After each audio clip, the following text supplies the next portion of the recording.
गजर मरदे बारू सोना भरई से मुख तू बिगड़ने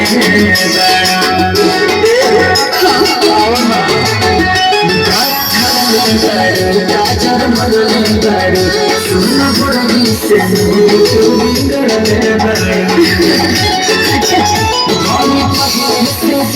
मन आज करता आगे आज करता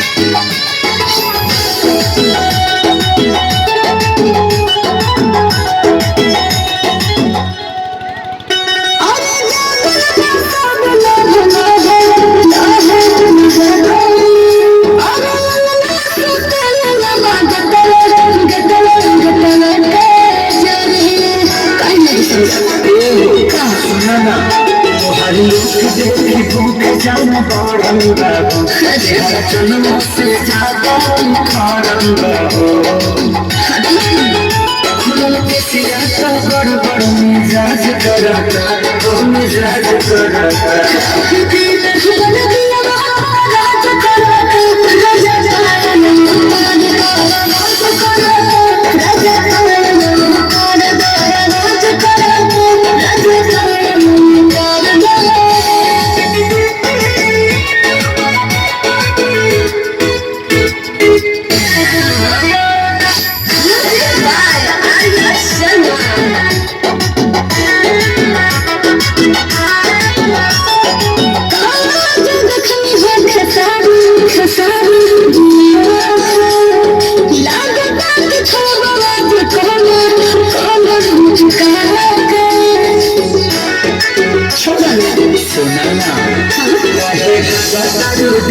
हमारा अपना राजा के आजा में घुस के